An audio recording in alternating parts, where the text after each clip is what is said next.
I'm so excited to see the push and powerhouse that Powerhouse Hobbs is getting right now, man. You and I have talked about him before on the show. You feel like he's the guy that they can do more with, and it looks like he has all the tools. And so I'm looking forward to seeing what they do with him. Well, he came in that ring here just a short time ago when they were in Frisco, and he cleaned house, buddy. And that's the guy I was watching at home. That's the guy that I've been talking to and talking about, and that's the guy that'll draw money. And it all clicked in for him. You never know when the light's going to come on for certain people. And a lot of the time it never comes on. But it came on for him, and I knew it was coming. And, buddy, he performed like he looked. Everything fell in line, and it was a wonderful thing. Plus, of course, I think a lot of him as a human being as well.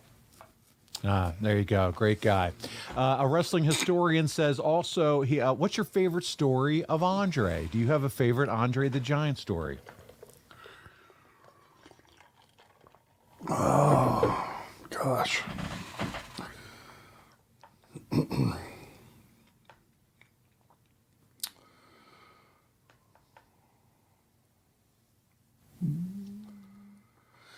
Well, there was a story that didn't become a story, but could have became a story. This falls into what if column, okay? Okay. Tully and I went up to wrestle. And if not our very first house show, I want to say it would have been one of them. Andre, before this, he would wrestle every night, would get one of the boys, and he would play cribbage, or he would play cards before his match, and he'd do a little drinking. Now, a little drinking for him would probably be 3-4 bottles of wine before his match. You know, that would be enough to pass the rest of us out. So they're playing, and I forget I think he was playing with Arnold Skolin. And Tully, not meaning any harm or anything, he just went down to the far end of the table and was going to, I don't know, I think he was just going to do some tricep presses. He's warming up for our match. Well, as he leaned on that table to do some presses, it wasn't secured, and it scooted, and there went a bottle of wine full, flipping and exploding on the floor. You could have heard a pin drop. There was a referee walking by. I went and got him, and I said, "Oh, Jesus, come with me. Do we have a runner here?" And I went and got $100, gave it to the ref. I said, "Go get Andre as many bottles of whatever he's drinking as this will buy." And I think it bought maybe 4 bottles. He wasn't drinking the real expensive stuff. Bought 3 or 4 bottles, and I said, "Tell Andre I'm on it. Just go up and whisper to him. Just say Arn is on it." Sent a runner down. They came in. A couple guys cleaned up the wine. Andre never said a thing. He's still playing cribbage or whatever it was. The guy brought the wine in. I brought it in. Now, by now, Tully realized what happened. He was back in our locker room. He didn't know what to do.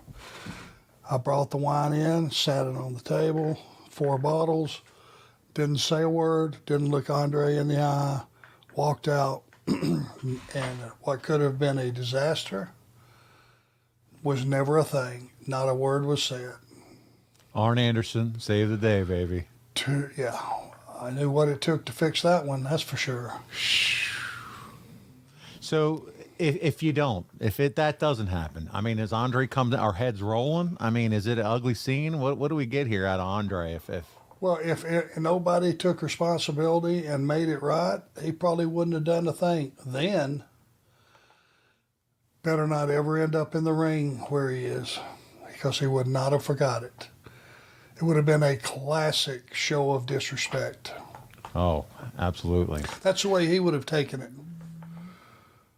And it wouldn't. I mean, it purely was just a not thinking accident by Tully. But in those days, Tully had a reputation for a little heat in the locker room, which is probably why he was such a great heel in the ring.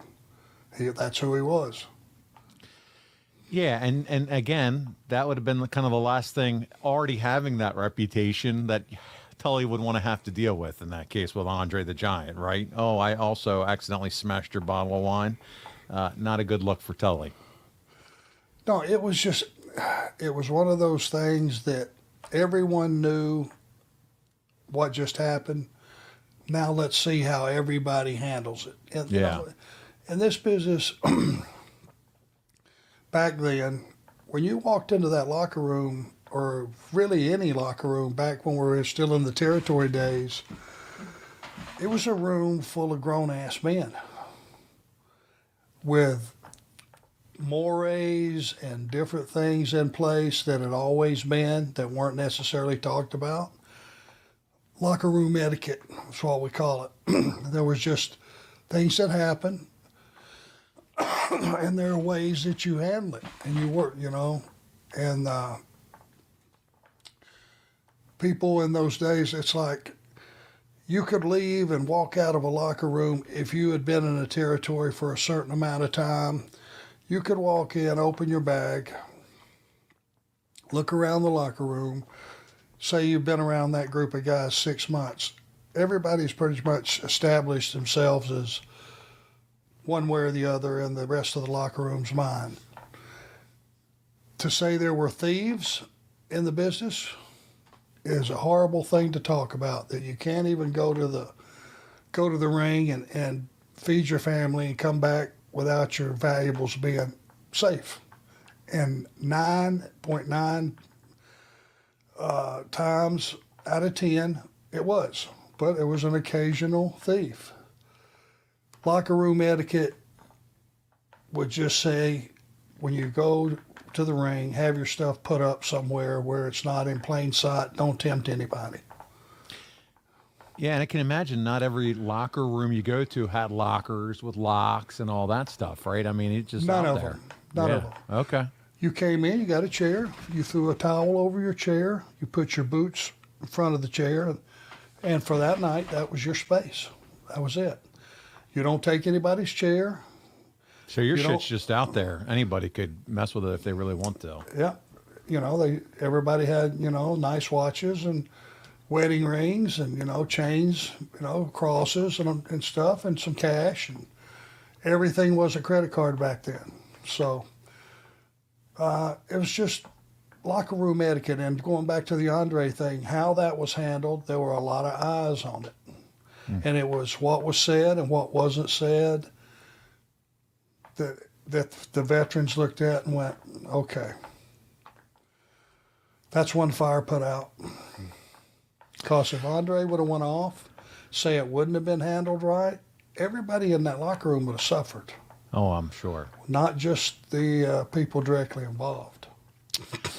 Well, there you go. Arn saves the day.